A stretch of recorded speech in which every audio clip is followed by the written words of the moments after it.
In this video, we are going to discuss about Module 2, and that is accounting and control of material cost. ഇപ്പോൾ first വീഡിയോസിൽ അതായത് last മോഡ്യൂളിൽ നമ്മൾ കണ്ടത് എന്താണ് കോസ്റ്റ് അക്കൗണ്ടിങ്, കോസ്റ്റിംഗ് എന്താണ്, പിന്നീട് objectives of costing, then different classification of cost, ഇതൊക്കെയായിരുന്നു നമ്മൾ. Then advantages and limitations of cost accounting to various stakeholders, ഇതൊക്കെയായിരുന്നു നമ്മൾ ഫസ്റ്റ് ചാപ്റ്ററിൽ കണ്ടത്. ഇനിയിപ്പോൾ അടുത്ത ചാപ്റ്ററിൽ നമ്മൾ പഠിക്കാൻ പോകുന്നത് ഓരോ എലമെൻറ്റ്സ് ഓഫ് കോസ്റ്റ്. അതായത് ഒരു പ്രോഡക്റ്റ് പ്രൊഡ്യൂസ് ചെയ്യണമെന്നുണ്ടെങ്കിൽ നമുക്ക് ഇൻകർ ചെയ്യേണ്ട മെയിൻ കോസ്റ്റാണ് material cost, then labour cost, then overheads. അപ്പോൾ ഈ പറയുന്ന എലമെൻറ്റ്സ്, ഇത് നമ്മൾ എലമെൻറ്റ്സ് ഓഫ് കോസ്റ്റ് എന്ന് പറയും. കോസ്റ്റ് നകത്ത് ഉൾപ്പെട്ടിരിക്കുന്ന എലമെൻറ്റ്സ്, ഈ എലമെൻറ്റ്സിനെ 1 by 1 ആയിട്ട് പഠിക്കാൻ പോവുകയാണ് മോഡ്യൂൾ 2 തൊട്ട്. അപ്പോൾ module 2 one of the element that is material, അതിനെക്കുറിച്ചാണ് നമ്മൾ പഠിക്കുന്നത്. അപ്പോൾ മെറ്റീരിയലിൻ്റെ കോസ്റ്റ് എത്രയാണ് നമ്മൾ അക്കൗണ്ട് ചെയ്യണം, അക്കൗണ്ട് ചെയ്തെങ്കിൽ മാത്രമേ അത് കൂടുതലാണോ കുറവാണോ എന്നൊക്കെ മനസ്സിലാവുള്ളൂ. കൂടുതലാണെങ്കിൽ നമ്മൾ അതിനെ എന്ത് ചെയ്യേണ്ടി വരും, കൺട്രോൾ ചെയ്യേണ്ടി വരും. അപ്പോൾ അതിനെക്കുറിച്ചാണ് നമ്മൾ ഈ സെക്കൻഡ് മോഡ്യൂളിൽ ഡിസ്കസ് ചെയ്യാൻ പോകുന്നത്. അതായത് we are going to discuss about one of the important elements of cost, and that is material. മെറ്റീരിയലാണ്. ഇപ്പോൾ നമ്മളൊരു പ്രോഡക്റ്റ് പ്രൊഡ്യൂസ് ചെയ്യണമെന്നുണ്ടെങ്കിൽ ഏറ്റവും കൂടുതൽ കോസ്റ്റ് ഇൻകർ ചെയ്യുന്നത് മെറ്റീരിയലിനായിരിക്കും. ഏകദേശം 50% of the cost of the total cost comprises of material cost. അപ്പോൾ എന്താണ് മെറ്റീരിയൽ കോസ്റ്റ് അക്കൗണ്ടിങ് എന്ന് നോക്കാം. ആദ്യം മെറ്റീരിയൽ എന്താണെന്നൊക്കെ മോഡ്യൂൾ 1 നമ്മൾ കണ്ടാണ്. ഡിഫറെൻറ്റ് ടൈപ്സ് ഓഫ് മെറ്റീരിയൽസ് ഉണ്ട്, ഡയറക്റ്റ് മെറ്റീരിയൽ ഉണ്ട്, ഇൻഡയറക്റ്റ് മെറ്റീരിയൽ ഉണ്ട്. ഇതെല്ലാം ഡീറ്റെയിൽ ആയിട്ട് ഡിസ്കസ് ചെയ്തതാണ് module 1. Anyway let's refresh what is material. Material എന്ന് പറഞ്ഞാൽ ഒരു പ്രോഡക്റ്റ് പ്രൊഡ്യൂസ് ചെയ്യാൻ നമ്മൾ ഉപയോഗിക്കുന്ന ആർട്ടിക്കിളിനെ അല്ലെങ്കിൽ ഗുഡ്സിനെയാണ് എന്തെന്ന് പറയുന്നത്, മെറ്റീരിയൽസ് എന്ന് പറയുന്നത്. So goods or articles used in manufacturing any product are known as material. And material is the most important element of cost. കാരണം എന്തുകൊണ്ടാണ്? Because material constitute more than 50% of the total cost of the product or that job. ഒരു പ്രോഡക്റ്റിൻ്റെ ഒരു major portion, ഇപ്പം നമ്മളൊരു wooden table produce ചെയ്യാന്ന് വെച്ചാൽ അതിൽ ഏറ്റവും കൂടുതൽ ഇൻകർ ചെയ്യുന്നത് എന്തായിരിക്കും, വുഡാണ് അല്ലേ. അപ്പോൾ വുഡ് എന്ന് പറയുന്നത് മെറ്റീരിയലാണ്. മെറ്റീരിയൽ കോസ്റ്റാണ് ഏറ്റവും കൂടുതൽ നമ്മൾ ഇൻകർ ചെയ്യുന്നത്. അതുകൊണ്ട് അത്രയേറെ ഇമ്പോർട്ടൻസ് ഉണ്ട് ഇതിന്, മെറ്റീരിയലിന് എത്ര രൂപ മെറ്റീരിയൽ കോസ്റ്റായെന്ന് പ്രോപ്പറായിട്ട് അക്കൗണ്ട് ചെയ്യുകയും വേണം. അത് കൂടുതലാണെന്ന് കണ്ടാൽ അതിനെ എന്ത് ചെയ്യുകയും വേണം, കൺട്രോൾ ചെയ്യുകയും വേണം. So material is the most important element of cost, and material includes both direct and indirect materials. Direct material എന്ന് പറഞ്ഞാൽ എന്താ? The material which can be clearly identified from that product or service or job. അതിൽ നിന്നും clear ആയിട്ട് നമുക്ക് identify ചെയ്യാൻ പറ്റുന്ന മെറ്റീരിയലിനെയാണ് direct material. Indirect material എന്ന് പറഞ്ഞാൽ എന്താണ്? Which cannot be directly identified from that product or job. അതിനെയാണ് ഇൻഡയറക്റ്റ് മെറ്റീരിയൽ എന്ന് പറയുന്നത്. ഇപ്പോൾ രണ്ടും നമ്മൾ അക്കൗണ്ട് ചെയ്യണം. ഡയറക്റ്റ് മെറ്റീരിയലിനും അക്കൗണ്ട് ചെയ്യേണ്ടി വരും, ഇൻഡയറക്റ്റ് മെറ്റീരിയലിനെയും അക്കൗണ്ട് ചെയ്യേണ്ടി വരും. Okay, next is material cost control. Material കോസ്റ്റിനെ എങ്ങനെ നമുക്ക് കൺട്രോൾ ചെയ്യാൻ സാധിക്കുന്നു? മെറ്റീരിയൽ കോസ്റ്റ് കൺട്രോൾ എന്ന് പറഞ്ഞാൽ it's a process of controlling cost of materials by eliminating wastages in purchasing, storing and pricing the issue of materials to different cost centres. അതായത് material cost control എന്ന് പറയുന്നത് എന്താണ്? Material കോസ്റ്റിനെ control ചെയ്യണമെങ്കിൽ നമ്മൾ ചെയ്യേണ്ടത് we need to eliminate the waste. ഇപ്പോൾ purchase ചെയ്യുന്ന സമയത്ത് വേസ്റ്റേജ് ഒഴിവാക്കുക. അതായത് ആവശ്യമില്ലാതെ നമ്മൾ മെറ്റീരിയലിനെ പർച്ചേസ് ചെയ്ത് കൂട്ടാൻ പാടില്ല. അപ്പം മെറ്റീരിയൽ ആവശ്യമുള്ളത് പർച്ചേസ് ചെയ്താൽ അത് നമ്മൾ ഫൈനലി നമ്മൾ ഇൻകർ ചെയ്യുന്ന കോസ്റ്റ് അല്ലേ. വേണ്ടാത്ത ഐറ്റംസ് നമ്മൾ പർച്ചേസ് ചെയ്യാതിരിക്കുക, അങ്ങനെ വേസ്റ്റേജ് ഒഴിവാക്കുക. പിന്നീട് സ്റ്റോറിങ്, ഇപ്പം ആവശ്യമില്ലാതെ മെറ്റീരിയൽ വാങ്ങിച്ച് കൂട്ടുകയാണെന്നുണ്ടെങ്കിൽ we need to find a place to store it. ഇപ്പോൾ സ്റ്റോറേജ് കോസ്റ്റ് ഇൻക്രീസ് ചെയ്യും. അപ്പോൾ അതിനെയെല്ലാം നമ്മൾ കൺട്രോൾ ചെയ്ത് നിർത്തണം. പിന്നീട് പ്രൈസിങ്, ഇപ്പോൾ മെറ്റീരിയൽ ഇപ്പോൾ ഒരു പ്രോഡക്റ്റ് പ്രൊഡ്യൂസ് ചെയ്യാൻ നമുക്ക് 60 kg ക്ലേ വേണം. ഈ 60 kg ക്ലേയുടെ കോസ്റ്റ് എത്രയാണെന്ന് മനസ്സിലാക്കുക. അപ്പോൾ ഇതിനൊക്കെ വേണ്ടിയാണ് ഇതിനെല്ലാം കൂടെ ചേർത്താണ് നമ്മൾ എന്തെന്ന് പറയുന്നത്, മെറ്റീരിയൽ കോസ്റ്റ് കൺട്രോൾ എന്ന് പറയുന്നത്. അപ്പോൾ മെറ്റീരിയൽ കോസ്റ്റിനെ കൺട്രോൾ ചെയ്യണമെങ്കിൽ നമ്മൾ എന്തൊക്കെയാണ് ചെയ്യേണ്ടത്? We need to eliminate wastages in purchasing സമയത്തുള്ള വേസ്റ്റേജിനെ ഒഴിവാക്കുക, സ്റ്റോറിങ് സമയത്തുള്ള വേസ്റ്റേജിനെ ഒഴിവാക്കുക, പിന്നീട് പ്രൈസിങ് ഓഫ് മെറ്റീരിയൽ നല്ല രീതിയിൽ അക്കൗണ്ട് ചെയ്യുക. അപ്പോൾ ഇത്രയും കാര്യങ്ങൾ ചെയ്തെങ്കിൽ മാത്രമേ we will be able to control the material cost. അപ്പോൾ ഇത് ഡീറ്റെയിൽ ആയിട്ട് പഠിക്കാൻ പോവുകയാണ് നമ്മൾ ഈ മോഡ്യൂളിൽ. നിങ്ങൾക്ക് അടുത്ത പാർട്ട് ഒക്കെ വരുമ്പോൾ മനസ്സിലാവും എങ്ങനെയാണ് മെറ്റീരിയലിൻ്റെ കോസ്റ്റിനെ കൺട്രോൾ ചെയ്യുക എന്നുള്ളത്. ഓക്കെ, അപ്പോൾ ഇങ്ങനെ മെറ്റീരിയൽ കോസ്റ്റ് കൺട്രോൾ കൊണ്ടുള്ള ഒബ്ജക്റ്റീവ്സ് എന്തൊക്കെയാണെന്ന് നോക്കാം. One of the objective is it ensures regular supply of material. കാരണം നമ്മൾ ഈ മെറ്റീരിയൽ എത്ര ക്വാണ്ടിറ്റി ഓഫ് മെറ്റീരിയൽ വേണം എന്നൊക്കെ നമ്മൾ പ്രോപ്പറായിട്ട് റെക്കോർഡ് ചെയ്ത് വെക്കുന്നുണ്ട്. അപ്പോൾ നമുക്ക് എപ്പോഴാണ് ഷോർട്ടേജ് വരുന്നത് അത് നമുക്ക് പെട്ടെന്ന് അത് ട്രേസ് ചെയ്ത് ഓർഡർ പ്ലേസ് ചെയ്യാനെല്ലാം സാധിക്കും. അതാണ് ensures regular supply of material. നമ്മൾ പ്രൊഡക്ഷൻ എല്ലാം സ്റ്റാർട്ട് ചെയ്യുന്ന വർക്കേഴ്സ് എല്ലാം റെഡി ആയിരിക്കുക. We don't have adequate materials in our stores. എന്ത് ചെയ്യേണ്ടി വരും? ആ ദിവസത്തെ പ്രൊഡക്ഷൻ നമ്മൾ സ്റ്റോപ്പ് ചെയ്യേണ്ടി വരും. ഒരു ദിവസത്തെ പ്രൊഡക്ഷൻ സ്റ്റോപ്പ് ചെയ്താൽ കമ്പനിക്ക് ഉണ്ടാവുന്ന നഷ്ടം വളരെ കൂടുതലായിരിക്കും അല്ല. അങ്ങനെ ഉണ്ടാവാതിരിക്കണമെങ്കിൽ അവിടെ എന്തുണ്ടാവണം? ഒരു പ്രോപ്പർ മെറ്റീരിയൽ അക്കൗണ്ടിങ് സിസ്റ്റം അവിടെ ഉണ്ടായിരിക്കണം. അല്ലാന്നുണ്ടെങ്കിൽ മെറ്റീരിയലിനുള്ള വേസ്റ്റേജും അല്ലാന്നുണ്ടെങ്കിൽ കോസ്റ്റും എല്ലാം ക്രമാതീതമായി കൂടിപ്പോകും. So if there is material cost control, it ensures regular supply of material. Then availability of quality raw materials. Another advantage is, or another objective is, it helps in the availability of quality raw materials. അതായത് right quality of material നമ്മൾ procure ചെയ്ത് തന്നെ വെക്കും എപ്പോഴും. പിന്നീട് we will be able to purchase quality materials. Then material cost control helps in preventing over stocking. ആവശ്യമില്ലാതെ material stock ചെയ്ത് വെക്കില്ല. കാരണം വെറുതെ മെറ്റീരിയൽ സ്റ്റോക്ക് ചെയ്ത് വെച്ചാലുള്ള ദോഷം എന്താണ്? Fund will remain idle there. നമ്മൾ ആവശ്യമില്ലാതെ ഫണ്ട് മെറ്റീരിയൽ ഇൻവെസ്റ്റ് ചെയ്തുകൊണ്ട് യാതൊരു പ്രയോജനവും നമുക്ക് ഉണ്ടാവുന്നില്ല. അതും എന്താ, ഫണ്ട് വെറുതെ ഐഡിലായി കിടന്നാൽ അതും ഒരു കോസ്റ്റിന് കാരണമായി തീരും. So this helps in preventing overstocking. Then it helps to purchase the material at lowest cost. അതായത് ഇപ്പം നമ്മൾ മെറ്റീരിയൽ എല്ലാം പ്രോപ്പറായിട്ട് ഇത്ര രൂപയുടെ മെറ്റീരിയൽ ആണെന്നൊക്കെ നമ്മൾ റിസർച്ചൊക്കെ ചെയ്ത് മനസ്സിലാക്കി വെച്ചിരിക്കുന്നു. നമ്മൾ എന്ത് ചെയ്യും? ആരാണ് നമുക്ക് ബെറ്റർ ക്വാളിറ്റി മെറ്റീരിയൽ ലോവസ്റ്റ് പ്രൈസിന് സപ്ലൈ ചെയ്യുന്നത്, നമ്മൾ ആ രീതിയിൽ മെറ്റീരിയലിനെ ഓർഡർ ചെയ്യും. പിന്നീട് സ്റ്റോറേജ് കോസ്റ്റ് റെഡ്യൂസ് ചെയ്ത് കിട്ടും. സ്റ്റോറേജ് കോസ്റ്റ് എങ്ങനെയാണ് റെഡ്യൂസ് ചെയ്യുന്നത്? കാരണം ആവശ്യമില്ലാതെ മെറ്റീരിയൽ ഓർഡർ ചെയ്ത് വെച്ചാലല്ലേ സ്റ്റോറേജ് സ്പേസ് വേണ്ടി വരത്തുള്ളൂ. ആവശ്യത്തിന് മെറ്റീരിയൽ ഓർഡർ ചെയ്താൽ എന്ത് വേണ്ടി വരില്ല? സ്റ്റോറേജ് സ്പേസ് വേണ്ടി വരില്ല. അങ്ങനെ സ്റ്റോറേജ് കോസ്റ്റിനെ റെഡ്യൂസ് ചെയ്ത് വെക്കാൻ സാധിക്കും. ഇതൊക്കെയാണ് മെറ്റീരിയൽ അക്കൗണ്ടിങ് കൊണ്ടുള്ള പ്രയോജനങ്ങൾ അല്ലെങ്കിൽ അതിൻ്റെ ഒബ്ജക്റ്റീവ്സ്. ഇനി എങ്ങനെയാണ് നമുക്ക് ഈ മെറ്റീരിയൽ അക്കൗണ്ടിങ്ങും അല്ലെങ്കിൽ മെറ്റീരിയൽ കൺട്രോളും ഒക്കെ പോസിബിൾ ആവുന്നതെന്ന്. അപ്പോൾ അതിന് നമ്മൾ കുറച്ച് സ്റ്റെപ്സ് ഫോളോ ചെയ്യണം. Let's see the steps one by one. First step is purchase control. അതേ പറഞ്ഞ മെറ്റീരിയൽ കോസ്റ്റ് കൺട്രോൾ എന്താണെന്ന്? Eliminating wastage in purchasing. അപ്പോൾ വേസ്റ്റേജ് ഒഴിവാക്കണം എന്നുണ്ടെങ്കിൽ, പർച്ചേസിങ് സമയത്തുള്ള വേസ്റ്റേജ് ഒഴിവാക്കണം എന്നുണ്ടെങ്കിൽ we should implement purchase control. അവിടെ പർച്ചേസ് കൺട്രോൾ കൊണ്ടുവരണം. പിന്നീട് എന്താണ്? സ്റ്റോഴ്സ് കൺട്രോളും കൊണ്ടുവരണം. പിന്നീട് നമ്മുടെ മെറ്റീരിയൽ, നമ്മൾ യൂസ് ചെയ്യുന്ന മെറ്റീരിയലിനെ പ്രോപ്പറായിട്ട് പ്രൈസ് ചെയ്തെടുക്കുകയും വേണം. ഇത്രയും കാര്യങ്ങൾ നമ്മൾ സക്സസ്ഫുള്ളായിട്ട് ചെയ്യുകയാണെങ്കിൽ we will be able to control the material cost. കാരണം കോസ്റ്റിങ്ങിൻ്റെ ഒരു മെയിൻ ഒബ്ജക്റ്റീവ് തന്നെ എന്താണ്? Cost control and cost reduction. അപ്പോൾ കോസ്റ്റ് കൺട്രോൾ എന്ന് പറഞ്ഞ ഒബ്ജക്റ്റീവ് അച്ചീവ് ചെയ്യണമെന്നുണ്ടെങ്കിൽ നമ്മൾ ഈ സ്റ്റെപ്സ് എല്ലാം ഫോളോ ചെയ്തേ മതിയാവുള്ളൂ. അപ്പോൾ ഈ ഓരോ സ്റ്റെപ്പും, നിങ്ങൾക്കൊരു കോസ്റ്റ് അക്കൗണ്ടൻ്റ് ആയിട്ടാണ് പ്ലേസ്മെൻറ്റ് കിട്ടുന്നതെങ്കിൽ you should be able to control the material cost. അപ്പോൾ മെറ്റീരിയൽ കോസ്റ്റ് കൺട്രോൾ ചെയ്യണമെങ്കിൽ നിങ്ങൾ ആദ്യം എന്തൊക്കെ ചെയ്യേണ്ടതായിട്ട് ഉണ്ട്? You need to make purchase control. പർച്ചേസിനെ കൺട്രോൾ ചെയ്യണം, സ്റ്റോഴ്സിനെ കൺട്രോൾ ചെയ്യണം, അതായത് നമ്മുടെ ഇൻവെൻട്രീനെ കൺട്രോൾ ചെയ്യണം. പിന്നീട് പ്രൈസിങ് ഓഫ് മെറ്റീരിയൽ ആക്യുറേറ്റും ആയിരിക്കണം. അപ്പോൾ ഇതൊക്കെ എങ്ങനെയാണ് ചെയ്യുന്നതെന്നാണ് ഈ മോഡ്യൂളിൽ നമ്മൾ പഠിക്കാൻ പോകുന്നത്. വൺ ബൈ വൺ ആയിട്ട് ഈ 3 കാര്യങ്ങളാണ് ഈ മോഡ്യൂളിൽ പഠിക്കാനുള്ളത്. 3 സ്റ്റെപ്സ്. അപ്പോൾ അതിൽ ആദ്യത്തെ സ്റ്റെപ്പ് നമ്മളിപ്പം ഞാൻ ഡിസ്കസ് ചെയ്യാൻ പോകുന്നത് പ്രൈസിങ് ഓഫ് മെറ്റീരിയലാണ്. അതെന്താണെന്ന് ഒരു എക്സാമ്പിളിലൂടെ പറഞ്ഞുതരാം. എന്താണ് ഈ pricing of material? First let's see what is this pricing of issue of material. By pricing the material issue we mean fixing the price at which materials are issued from the stores to the production centers. എന്ന് പറഞ്ഞാൽ ഇത്രയേ ഉള്ളൂ. നമുക്ക് വേണ്ടുന്ന production വേണ്ടി വരുന്ന materials നമ്മൾ വാങ്ങി സൂക്ഷിച്ചു വെച്ചിട്ടുണ്ട്. ഇത് പല റേറ്റിനായിരിക്കും നമ്മൾ വാങ്ങി വെച്ചിരിക്കുന്നത്. അപ്പോൾ ഇത് നമ്മൾ പ്രൊഡക്ഷനിലേക്ക് ഡിസ്ട്രിബ്യൂട്ട് ചെയ്യാൻ പോവുകയാണ്. അപ്പോൾ അതിൻ്റെ ഇപ്പം പല ലോട്ട് ഓഫ് പർച്ചേസ് നമ്മുടെ കയ്യിൽ കാണും.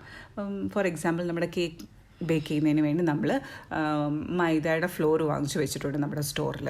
ആദ്യം ചിലപ്പം 10 കിലോ മൈദയായിരിക്കും 40 രൂപയ്ക്ക് വാങ്ങിച്ചു വെച്ചിരിക്കുന്നത്. പിന്നീട് നമ്മൾ വീണ്ടും ഒരു 30 kg മൈദ 39 റുപ്പീസിനായിരിക്കും വാങ്ങിച്ചു വെച്ചിരിക്കുന്നത്. അപ്പോൾ നമ്മൾ ഈ കേക്ക് ബേക്ക് ചെയ്യുന്ന സമയത്ത് ഇപ്പോൾ കുറേ പാക്കറ്റ്സ് ഉണ്ട്. 10 kgയുടെ പാക്കറ്റ് ഇരിപ്പുണ്ട്, 30 kgയുടെ പാക്കറ്റ് ഇരിപ്പുണ്ട്. അപ്പോൾ ഇതിലേതാണ് നമ്മൾ യൂസ് ചെയ്യുന്നത് ഈ പ്രൊഡക്ഷന് വേണ്ടി? അത് വെച്ച് നമുക്ക് ആ കേക്കിൻ്റെ കറക്റ്റ് കോസ്റ്റ് ഡിറ്റർമിൻ ചെയ്യാൻ സാധിക്കും. അപ്പോൾ അവിടെയൊക്കെയാണ് എന്തിൻ്റെ ആവശ്യകത വരുന്നത്? Pricing of issue of material. അത് ഞാനൊരു എക്സാമ്പിൾ വഴി പറഞ്ഞു തരുമ്പോൾ നിങ്ങൾക്ക് മനസ്സിലാവും. ഓക്കെ, ഇപ്പോൾ ഇത്രയും ഓർത്ത് വെച്ചിരുന്നാൽ മതി. By pricing the material issue we mean fixing the price at which materials are issued from the stores to production centres. Pricing is required for ascertaining the cost of material issue to the production for control purpose. നമുക്കറിയണം ഇത് എത്ര രൂപയുടെ മെറ്റീരിയലാണ് നമ്മൾ ഈ production വേണ്ടി ഉപയോഗിച്ചിരുന്നത് എങ്കിൽ മാത്രമേ നമുക്ക് ആ പ്രൊഡക്ഷൻ്റെ കറക്റ്റ് കോസ്റ്റ് ഡിറ്റർമിൻ ചെയ്യാൻ സാധിക്കൂ. ഓക്കെ, ഇപ്പോൾ ഇത് കണ്ടുപിടിക്കാൻ ഈ പ്രൈസിങ് നല്ല രീതിയിൽ മുന്നോട്ട് കൊണ്ടുപോകണമെങ്കിൽ കുറേ മെത്തേഡ്സ് ഉണ്ട്. അപ്പോൾ നമുക്ക് ഏതെങ്കിലും ഒരു മെത്തേഡ് ഫോളോ ചെയ്താൽ മതിയാവും. അപ്പോൾ ഇതിൽ നിങ്ങളുടെ സിലബസിലാകെ 4 മെത്തേഡ്സ് പഠിക്കാനാണ് പറഞ്ഞിരിക്കുന്നത്. വേറെയും ധാരാളം മെത്തേഡ്സ് ഉണ്ട്, പക്ഷെ നമ്മൾ കവർ ചെയ്യേണ്ട 4 മെത്തേഡ്സാണ്. One is FIFO. FIFO means first in first out. Another method for calculating the pricing is LIFO. LIFO means last in first out. Another method is simple average method, then weighted average method. ഇനി ഓരോ methods 1 by 1 ആയിട്ട് നോക്കാം നമുക്ക്. ആദ്യം FIFO LIFO ഞാനൊന്ന് explain ചെയ്ത് കാണിക്കാം. അപ്പോൾ ഇതാദ്യം നമ്മൾ സ്റ്റാർട്ട് ചെയ്തപ്പോൾ ഞാനൊരു എക്സാമ്പിൾ പറഞ്ഞതാണ്, ഒരു കേക്ക് മാനുഫാക്ചറിങ്ങിൻ്റെ എക്സാമ്പിൾ പറഞ്ഞതാണ്. അതൊന്നും കൂടെ ഞാനിവിടെ കാണിക്കുകയാണ്. ഇപ്പോൾ നമ്മൾ 100 കേക്ക് ബേക്ക് ചെയ്യാനുള്ള കോസ്റ്റ് ഡിറ്റർമിൻ ചെയ്യുകയാണ്. അപ്പം 100 കേക്ക് ബേക്ക് ചെയ്യാൻ വേണ്ടി നമുക്ക് വേണ്ടത് 3 എലമെൻറ്റ്സ് ഓഫ് കോസ്റ്റാണ്. One is it includes direct material cost, then direct labour cost, then overheads. Overheads എന്ന് പറയുന്നത് ഇൻഡിറക്റ്റ് കോസ്റ്റുകൾ. ഓക്കെ, പിന്നെ ഡിറക്റ്റ് എക്സ്പെൻസും ഉണ്ട്, അതിൽ ഡിസൈൻ ഫീ അതുപോലൊക്കെ ഉണ്ടെങ്കിൽ അതെല്ലാ സാഹചര്യങ്ങളിലും വരണം എന്നില്ല. ഓക്കെ, ഇവിടെ 3 കോസ്റ്റുകളാണ് വന്നിട്ട്. ഒന്ന് direct material cost, then direct labour cost, then overhead means indirect cost. ഇപ്പോൾ ഡിറക്റ്റ് മെറ്റീരിയൽ നമുക്ക് ഈ കേക്ക് ബേക്ക് ചെയ്യാനായിട്ട് വേണ്ടുന്ന മെറ്റീരിയൽസ് ഫ്ലോർ വേണം, അതായത് മൈദാമാവ് വേണ്ടി വരും, പിന്നീട് ഗീ വേണ്ടി വരും, ഷുഗർ വേണ്ടി വരും. ഇതിൻ്റെയൊക്കെ കോസ്റ്റ് നമ്മൾ ഡിറ്റർമിൻ ചെയ്ത് വെച്ചിട്ടുണ്ട്. പിന്നെ ലേബർ കോസ്റ്റ്, ഓവർഹെഡ്സ്. അപ്പോൾ ഇവിടെ ഞാൻ ഡിസ്കസ് ചെയ്യാൻ പോകുന്നത് പ്രൈസിങ് ഓഫ് മെറ്റീരിയൽ ഇഷ്യൂ എന്താണെന്നാണ്. ഓക്കെ, ഇപ്പോൾ ഫ്ലോറിൻ്റെ കാര്യം മാത്രം എടുക്കാം. അപ്പോൾ ഇവിടെ ഈ ഒരു ആസ്പെക്റ്റ് മാത്രമേ ഈ ചാപ്റ്ററിൽ നമ്മൾ എന്തിനെക്കുറിച്ച് മാത്രമേ ഡീൽ ചെയ്യുന്നുള്ളൂ, മെറ്റീരിയൽ കോസ്റ്റിനെ കുറിച്ച് മാത്രമാണ് ഡീൽ ചെയ്യുന്നത്. ബാക്കിയൊക്കെ ഇഗ്നോർ ചെയ്തു. ലേബറും ഓവർഹെഡും ഒക്കെ അടുത്ത മോഡ്യൂളിലാണ് പഠിക്കാൻ പോകുന്നത്. ഈ മോഡ്യൂളിൽ നമ്മൾ മെറ്റീരിയൽ കോസ്റ്റിനെ കുറിച്ചല്ലേ പഠിക്കുന്നത്. മെറ്റീരിയൽ കോസ്റ്റ് എങ്ങനെയാണ് കണ്ടെത്തേണ്ടതെന്ന്, അതായത് ഈ 100 കേക്ക് പ്രൊഡ്യൂസ് ചെയ്യാനുള്ള മെറ്റീരിയൽ കോസ്റ്റ് എങ്ങനെ കണ്ടെത്തും, അതിനുവേണ്ടി ആ മെറ്റീരിയൽ കോസ്റ്റ് കണ്ടുപിടിക്കാനുള്ള മെത്തേഡ്സാണ് FIFO, LIFO, simple average method, weighted average method എന്നൊക്കെ ഞാൻ ഇപ്പോൾ പറഞ്ഞില്ലയോ. അപ്പോൾ ഇതിൽ ആദ്യത്തെ 2 മെത്തേഡ് എങ്ങനെ അപ്ലൈ ചെയ്യുമെന്നാണ് ഈ എക്സാമ്പിൾ പറയാൻ പോകുന്നത്. ഓക്കെ, ഇവിടെ നമുക്ക് വൺ ഓഫ് ദി മെറ്റീരിയൽ എടുക്കാം, അതായത് ഫ്ലോറിൻ്റെത് മാത്രം എടുക്കാം. ഫ്ലോറിന് ഞാൻ ഇവിടെ എഴുതി വെച്ചിരിക്കുന്നു. ഫ്ലോറ് 90 kg ഫ്ലോർ വേണോ നമ്മൾ പാസ്റ്റ് എക്സ്പീരിയൻസിൽ നിന്നോ അല്ലെങ്കിൽ നമ്മൾ പഠിച്ച കാര്യങ്ങളിൽ നിന്നോ ഒക്കെ നമ്മൾ മനസ്സിലാക്കി 100 കേക്ക് ബേക്ക് ചെയ്തെടുക്കണമെങ്കിൽ നമുക്ക് എത്ര മാവ് വേണ്ടി വരുമെന്ന്, 90 കിലോഗ്രാം ഫ്ലോർ വേണ്ടി വരുമെന്ന്, മൈദയുടെ ഫ്ലോർ വേണ്ടി വരുമെന്ന് നമ്മൾ ഡിറ്റർമിൻ ചെയ്ത് വെച്ചിട്ടുണ്ട്. ഇത് എത്ര രൂപയാവും എന്ന് നമ്മൾ മനസ്സിലാക്കി വെക്കണം. അതാണ് ഇവിടെ പഠിക്കാൻ പോകുന്നത്. ഓക്കെ, ഈ 90 kg മാവിൻ്റെ പ്രൈസ് ഞാൻ ഇവിടെ എഴുതി വെച്ചിരിക്കുന്നത് 3600 റുപ്പീസാണ്. ഈ 3600 റുപ്പീസ് എങ്ങനെ കാൽക്കുലേറ്റ് ചെയ്യണം എന്നാണ് നിങ്ങൾ ഈ ചാപ്റ്ററിൽ പഠിക്കാൻ പോകുന്നത്. ഓക്കെ, അല്ലെങ്കിൽ ഈ പാർട്ടിൽ പ്രൈസിങ് ഓഫ് മെറ്റീരിയൽ ഇഷ്യൂവിൽ പഠിക്കാൻ പോകുന്നത് ഇതിനെക്കുറിച്ചാണ്. ഓക്കെ, ഈ 3600 എങ്ങനെയാണ് കാൽക്കുലേറ്റ് ചെയ്തിരിക്കുന്നതെന്ന്. ഒന്നീ നമുക്ക് പല മെത്തേഡ്സ് ഉണ്ടല്ലോ, അതിൽ നിങ്ങൾക്ക് പഠിക്കാനുള്ള 4 മെത്തേഡ്സാണ്. അതിൽ 2 മെത്തേഡ്സ് ഇപ്പം ഡിസ്കസ് ചെയ്ത് തരാം. Okay, if you use FIFO method, if you use LIFO method. FIFO method ആണെങ്കിൽ ഈ 90 kgക്ക് എത്ര രൂപ വരും, നേരെ മറിച്ച് നമ്മൾ LIFO മെത്തേഡാണ് യൂസ് ചെയ്യുന്നതെങ്കിൽ ഈ 90 kg മാവിന് എത്ര രൂപ കോസ്റ്റ് ആവും. അപ്പോൾ ഈ മാവിൻ്റെ കോസ്റ്റ് മനസ്സിലാക്കിയെങ്കിൽ മാത്രമേ, അതായത് ഓരോ മെറ്റീരിയലിൻ്റെ കോസ്റ്റ് മനസ്സിലാക്കിയെങ്കിൽ മാത്രമേ നമുക്ക് ഫൈനൽ കോസ്റ്റ് ഡിറ്റർമിൻ ചെയ്യാൻ സാധിക്കൂ. ഫൈനൽ കോസ്റ്റ് എന്ന് പറയുന്നത് ഇവിടെ ഞാൻ കാൽക്കുലേറ്റ് ചെയ്ത് വെച്ചിരിക്കുന്നത് 21,500 റുപ്പീസാണ്. ഓക്കെ, അപ്പോൾ നോക്കാം. ആദ്യം FIFO അനുസരിച്ച് നമ്മൾ മനസ്സിലാക്കേണ്ടത്, നമുക്ക് ഈ കേക്ക് മാനുഫാക്ചറിങ് യൂണിറ്റ് ഉണ്ടെങ്കിൽ നമുക്കൊരു സ്റ്റോർ കാണും. നമ്മൾ ഈ മെറ്റീരിയൽസ് എല്ലാം മുൻകൂറായി വാങ്ങി വെക്കും. ഓരോ മെറ്റീരിയൽസും നമ്മൾ വാങ്ങി വെക്കും. നമ്മളിവിടെ 3 മെറ്റീരിയൽ ഉപയോഗിക്കുന്നുണ്ടെങ്കിലും ഇപ്പോൾ ഈ എക്സാമ്പിൾ ഞാൻ ഈ ഫ്ലോർ എന്ന് പറഞ്ഞ മെറ്റീരിയലിനെ കുറിച്ച് മാത്രമേ ഡിസ്കസ് ചെയ്യുന്നുള്ളൂ. ബാക്കി അതുപോലെ തന്നെയാണെന്ന് നിങ്ങളങ്ങ് മനസ്സിലാക്കിയിരുന്നാൽ മതി. ഇപ്പോൾ ഫ്ലോർ നമ്മൾ വാങ്ങി നമ്മുടെ സ്റ്റോറിൽ വെച്ചിട്ടുണ്ട്. ഓക്കെ, ഫ്ലോർ വാങ്ങിച്ച് വെച്ചിരിക്കുന്നത് എങ്ങനെയാണ്, ഈ മാസത്തെ എടുക്കാം. ജൂലൈ 1 നമ്മുടെ സ്റ്റോറിൽ 30 kg ഫ്ലോർ എടുപ്പുണ്ട്. ഈ 30 kg ഫ്ലോർ നമ്മൾ 40 രൂപ വെച്ച് വാങ്ങിച്ച് വെച്ചിരിക്കുന്നതാണ്. ഓക്കെ, നമ്മളിത് നമ്മുടെ സപ്ലയറിൻ്റെ കയ്യിൽ നിന്ന് നമ്മൾ കേക്ക് ബേക്ക് ചെയ്യാൻ വേണ്ടി മൈദാമാവ് നേരത്തെ വാങ്ങി വെച്ചിട്ടുണ്ട്. അതായത് 1 ജൂലൈയിൽ നമ്മൾ കുറച്ച് മാവ് വാങ്ങിച്ചു വെച്ചിട്ടുണ്ട്. എത്ര kg ആണ്, 30 kg at the rate of ₹40. ഇത് നമ്മുടെ സ്റ്റോറിൽ ഇരിപ്പുണ്ട് ഈ മാവ്. പിന്നീട് നമ്മൾ വീണ്ടും മാവ് പർച്ചേസ് ചെയ്തിട്ടുണ്ട്. ഇതിൻ്റെ ഇടയ്ക്ക് ബേക്കിംഗ് ഒന്നും നടന്നിട്ടില്ല കേട്ടോ. 6th ജൂലൈയിൽ വീണ്ടും മാവ് വാങ്ങിച്ചു. അതൊരു 100 kg പാക്കറ്റാണ് വാങ്ങിച്ചു വെച്ചിരിക്കുന്നത്. അതും നമ്മൾ എത്ര രൂപയ്ക്ക് തന്നെയാണ് വാങ്ങി വെച്ചിരിക്കുന്നത്? 1 കിലോയ്ക്ക് 40 റുപ്പീസിനാണ് വാങ്ങി വെച്ചിരിക്കുന്നത്. വീണ്ടും പിന്നീടും നമുക്ക് ബേക്കിംഗ് ഒന്നും നടന്നിട്ടില്ല. പിന്നീട് 10th ജൂലൈയിൽ വീണ്ടും ഞാൻ കുറച്ച് മാവ് വാങ്ങി വെച്ചു. 80 kg മാവ് വീണ്ടും സ്റ്റോക്ക് ചെയ്തു. 39 റുപ്പീസ് വെച്ച് കിട്ടി. ഈ സമയത്ത്, അതായത് 10th ജൂലൈയിൽ നമ്മൾ പർച്ചേസ് ചെയ്ത മാവിന് എത്ര രൂപയായുള്ളൂ? 80 kg at the rate of ₹39. Okay, ഇനി നമ്മൾ 15th അല്ലെന്നുണ്ടെങ്കിൽ ഇന്നത്തെ ഡേറ്റ് 14th അല്ലേ, ഇന്നാണ് നമ്മൾ കേക്ക് ബേക്ക് ചെയ്യാനായിട്ട് എടുക്കുന്നത്. 14th ജൂലൈയിൽ നമ്മൾ കേക്ക് ബേക്ക് ചെയ്യാൻ പോവുകയാണ്. അപ്പോൾ എന്ത് വേണ്ടി വരും? കേക്ക് ബേക്ക് ചെയ്യാൻ ഫ്ലോർ വേണം. അപ്പോൾ ഫ്ലോർ വേണം. 100 കേക്ക് ബേക്ക് ചെയ്യാൻ നമ്മൾ ഇന്ന് തീരുമാനിക്കുകയാണ്. അപ്പോൾ അതിനെന്ത് വേണം? മൈദാമാവ് വേണം. അപ്പോൾ മൈദാമാവ് എത്ര വേണമെന്ന് നമുക്ക് മനസ്സിലാക്കിയിട്ടുണ്ട്. 90 kg മൈദാമാവ് നമുക്ക് വേണം. അപ്പോൾ ഈ 90 kg മാവ് നമ്മൾ സ്റ്റോറിൽ നിന്ന് എടുക്കണം. അപ്പോൾ 90 kg മാവ് ഏത് മാവ് എടുക്കും? 90 kg മാവിന് എത്ര രൂപയാവും? നിങ്ങൾ അല്ലെങ്കിൽ ഞാൻ ചിന്തിച്ച് നോക്ക്. 90 kg മാവ് വേണം. ഈ മാവിന് അറ്റ് ദ റേറ്റ് ഓഫ് എത്ര രൂപയാണ്? കാരണം കോസ്റ്റ് കണ്ടുപിടിക്കണ്ടേ ഈ 100 കേക്സിൻ്റെ. അപ്പോൾ 90 kg മാവിന് നിങ്ങളുടെ കയ്യിൽ കുറേ റേറ്റ്സ് ഇരിപ്പുണ്ട്. ഏതൊക്കെയാണ്? 40 രൂപയെന്ന് പറഞ്ഞൊരു റേറ്റ് ഇരിപ്പുണ്ട്, 39 എന്ന് പറഞ്ഞൊരു റേറ്റ് ഉണ്ട്. ഇതിലേത് റേറ്റ് നിങ്ങൾ യൂസ് ചെയ്യും? ഈ റേറ്റ് വെച്ച് മൾട്ടിപ്ലൈ ചെയ്തെങ്കിൽ മാത്രമേ നിങ്ങൾക്ക് നിങ്ങളുടെ ഫൈനൽ കോസ്റ്റ് കണ്ടുപിടിക്കണമെങ്കിൽ ടോട്ടൽ കോസ്റ്റ് കണ്ടുപിടിക്കണമെന്നുണ്ടെങ്കിൽ ഏതിൻ്റെ വില അറിയണം? നമ്മൾ ഉപയോഗിച്ച മൈദാമാവിൻ്റെ ഈ 90 kg മൈദാമാവിന് എത്ര കോസ്റ്റായെന്ന് അറിയണം. അപ്പോൾ 90 kg ഉപയോഗിച്ചെന്ന് പറയാം അറ്റ് ദ റേറ്റ് ഓഫ് എത്ര റുപ്പീസിൻ്റെയാണ് നമ്മൾ ഉപയോഗിച്ചത്? 40 രൂപയുടെ മാവാണോ ഉപയോഗിച്ചത്? അത് 39 രൂപയുടെ മാവാണോ ഉപയോഗിച്ചത്? അതാണ് ക്വസ്റ്റ്യൻ. ഇപ്പോഴും നമ്മൾ നമ്മുടെ ഓർഗനൈസേഷൻ ഫോളോ ചെയ്യണം, തീരുമാനിക്കണം ഏത് മെത്തേഡ് അനുസരിച്ചാണ് നമ്മൾ ഈ പ്രൈസിനെ കാൽക്കുലേറ്റ് ചെയ്യാൻ പോകുന്നത്. We can follow either FIFO method or we can follow LIFO method or simple average method or weighted average method. അവിടെയാണ് ഈ പ്രൈസിങ്ങിൻ്റെ ഇമ്പോർട്ടൻസ് വരുന്നത്. അപ്പോൾ ഇവിടെ 2 മെത്തേഡ് ഞാൻ ഡിസ്കസ് ചെയ്യുന്നുള്ളൂ. ഫിഫോ ആണെങ്കിൽ എങ്ങനെ, ലീഫോ ആണെങ്കിൽ എങ്ങനെ. ഓക്കെ, അപ്പോൾ ഫിഫോ ആണെങ്കിൽ 90 kg. ഫിഫോയുടെ മീനിങ് എന്ന് പറഞ്ഞാൽ material received first are issued first. അതായത് നമ്മൾ ആദ്യം വാങ്ങിച്ചു വെച്ചിരിക്കുന്ന മെറ്റീരിയൽ ആദ്യം ഉപയോഗിച്ച് തീർക്കുക. അതാണ് material received. FIFO means first in first out എന്നാണ് പറയുന്നത്. FIFO means first in first out. നമ്മുടെ സ്റ്റോറിൽ ആദ്യം വന്ന മെറ്റീരിയൽ ആദ്യം യൂസ് ചെയ്ത് തീർക്കുക. ഓക്കെ, അതാണ് first in first out. First in first ഔട്ടാണ് ഫോളോ ചെയ്തെങ്കിൽ എന്ത് ചെയ്യണം? നമ്മൾ 90 kg ഇന്ന് വേണമ്പോൾ നമ്മൾ സ്റ്റോറിൽ പോയി നോക്കണം, സ്റ്റോറിൽ എന്തൊക്കെ ഇരിപ്പുണ്ടെന്ന് നോക്കണം. നമ്മൾ ഇന്ന് കേക്ക് ബേക്ക് ചെയ്യാനാണ് 90 kg മാവ് വേണ്ടി വരുന്നത്. ഉടനെ നമ്മൾ സ്റ്റോറിൽ പോയി നോക്കണം 90 kg മാവ് അവിടെ ഉണ്ടോ. നോക്കിയപ്പോൾ ഇത്രയും മാവ് ഇരിപ്പുണ്ട്. ആദ്യത്തെ ഒരു ലോട്ട് 30 kg ഒരു ലോട്ട് നമ്മുടെ സ്റ്റോറിൽ ഇരിപ്പുണ്ട്. പിന്നീട് 100 kg ഒരു lot at the rate of 40 rupees നമ്മുടെ സ്റ്റോറിൽ ഇരിപ്പുണ്ട്. പിന്നീട് 80 kg at the rate of ₹39. ഇങ്ങനെ 3 ലോട്ട് നമ്മുടെ സ്റ്റോറിലിരിക്കുന്നു. അപ്പോൾ ഇതിൽ നിന്നും ഏതിനെ നിങ്ങൾ ചൂസ് ചെയ്യും? നമുക്ക് എത്ര മതി? We need 90 kg. അപ്പോൾ ഏതെടുക്കും?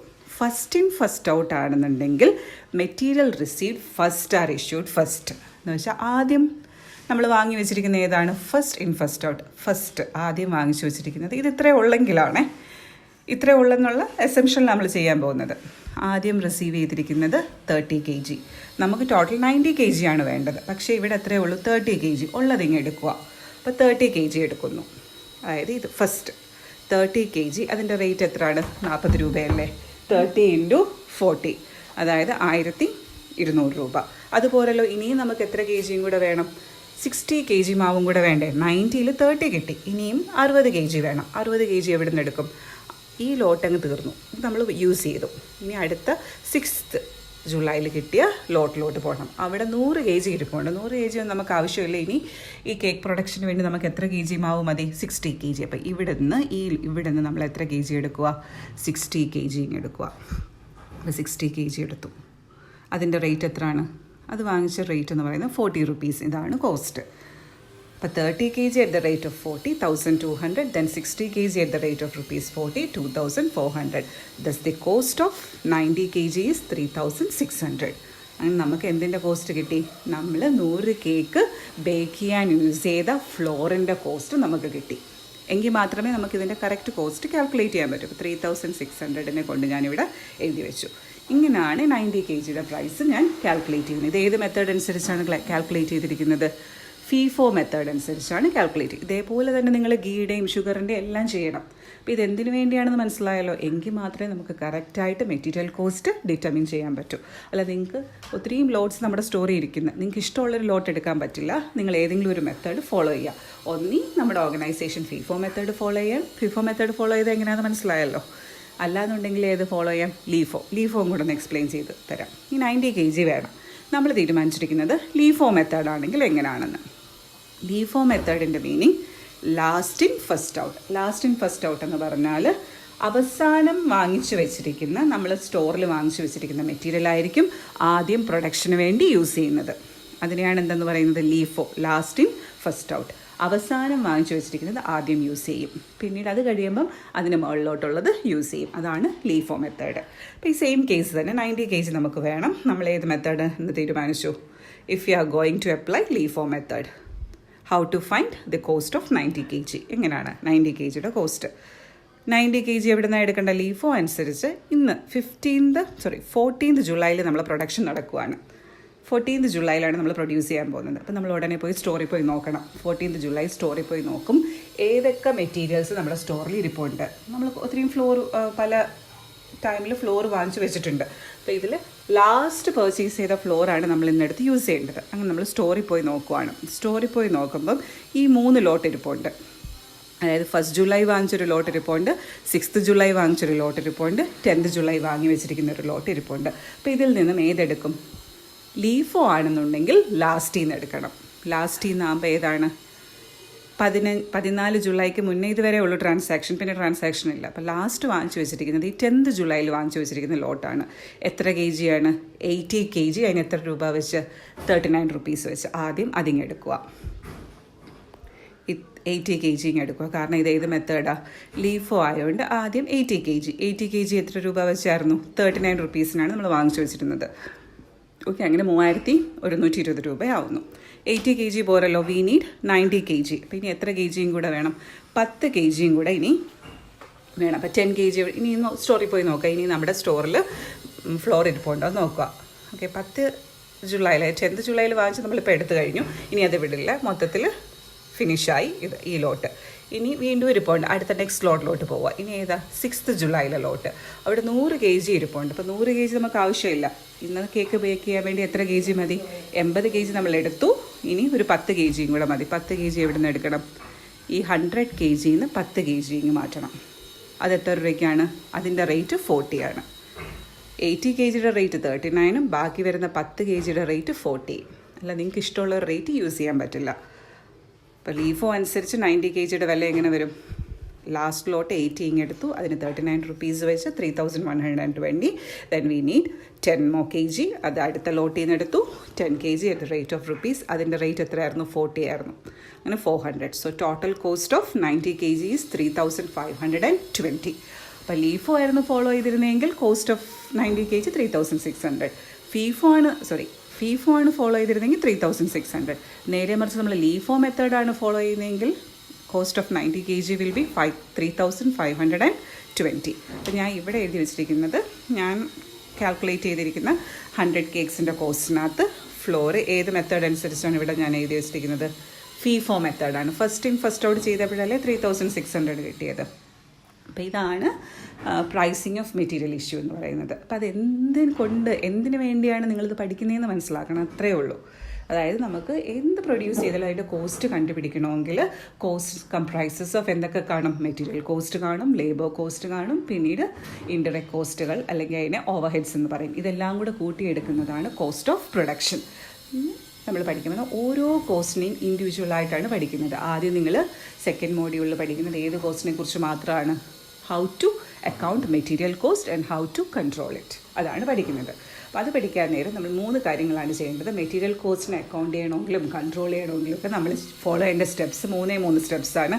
One is purchase control, the other one is stores control, അതായത് ഇൻവെൻറ്ററി കൺട്രോൾ, പിന്നീട് പ്രൈസിങ് ഓഫ് മെറ്റീരിയൽ ഇഷ്യൂ. ഇപ്പം ഞാൻ ആദ്യമായിട്ട് ഡിസ്കസ് ചെയ്തത് ആ 3rd പോയിൻ്റാണ്, പ്രൈസിങ് ഓഫ് മെറ്റീരിയൽ ഇഷ്യൂ. ഇങ്ങനെ നമ്മൾ പ്രൊഡ്യൂസ് ചെയ്യുന്ന ആ പ്രോഡക്റ്റിന് വേണ്ടുന്ന മെറ്റീരിയലിൻ്റെ കോസ്റ്റ് എങ്ങനെയാണ് കാൽക്കുലേറ്റ് ചെയ്യുന്നത്, എങ്ങനെ either we can use FIFO method, LIFO method, simple average method or weighted average method. അപ്പോൾ സിമ്പിൾ FIFO LIFO ആണെന്നുണ്ടെങ്കിൽ എങ്ങനെയാണെന്നൊരു കോൺസെപ്റ്റ് മനസ്സിലായല്ലോ. അത് എന്തിനു വേണ്ടിയാണ് ഈ FIFO LIFO ഒക്കെ ഉപയോഗിച്ച് ഈ മെറ്റീരിയൽ കോസ്റ്റ് കണ്ടുപിടിക്കുന്നത് മനസ്സിലായെങ്കിലേ നമുക്ക് ഫൈനൽ കോസ്റ്റ് ഓഫ് പ്രോഡക്റ്റ് കണ്ടുപിടിക്കാൻ പറ്റും. ഫൈനൽ കണ്ടുപിടിക്കണമെന്നുണ്ടെങ്കിൽ we need to find the material cost. അപ്പോൾ ഇതുപോലെ തന്നെ 3 മെറ്റീരിയൽ ഉണ്ടെങ്കിൽ ഈ 3 മെറ്റീരിയലിൻ്റെയും കോസ്റ്റ് ഏതെങ്കിലും മെത്തേഡ് യൂസ് ചെയ്ത് നിങ്ങൾ കണ്ടുപിടിക്കണം. എങ്കിൽ മാത്രമേ we will be able to final cost. അപ്പോൾ ഇനി ഡീറ്റെയിൽ ആയിട്ട് പഠിക്കാൻ പോകുന്നത്, അടുത്ത വീഡിയോയിൽ ഡിസ്കസ് ചെയ്യാൻ പോകുന്നത് how to maintain stores ledger as per FIFO method, LIFO method, simple average method, weighted average method. അപ്പോൾ അതിനെക്കുറിച്ചാണ് ഇനി പഠിക്കാൻ പോകുന്നത്. ഓക്കെ, അപ്പോൾ ഇത്രയും ഒരു ബേസിക് ഐഡിയ നിങ്ങളുടെ മനസ്സിലുണ്ടെങ്കിൽ മാത്രമേ നമുക്ക് FIFO LIFO ഒക്കെ ചെയ്യുന്നത് എന്തുകൊണ്ടാണെന്ന് മനസ്സിലാവുള്ളൂ. അല്ലെങ്കിൽ FIFO LIFO ഒക്കെ ചെയ്യാൻ ഒരു മെത്തേഡ് ഉണ്ടത് വെറുതെ അങ്ങ് പഠിച്ചു വെക്കാം. പക്ഷേ അതിൻ്റെ പ്രയോജനം മനസ്സിലാക്കാൻ വേണ്ടിയാണ് ഞാൻ ഈ എക്സാമ്പിൾ നിങ്ങൾക്ക് കാണിച്ചു തന്നത്. എന്തിനാണ് നിങ്ങൾ ഈ FIFO LIFO ഒക്കെ വെച്ച് സ്റ്റോഴ്സ് ലെഡ്ജർ പ്രിപ്പയർ ചെയ്യാൻ പഠിക്കുന്നതെന്ന്. ഓക്കെ, അപ്പോൾ ഇത്രയേ ഉള്ളൂ. അടുത്ത വീഡിയോയിൽ നമുക്ക് പ്രോബ്ലം ചെയ്തു തുടങ്ങണം. Okay, thank you.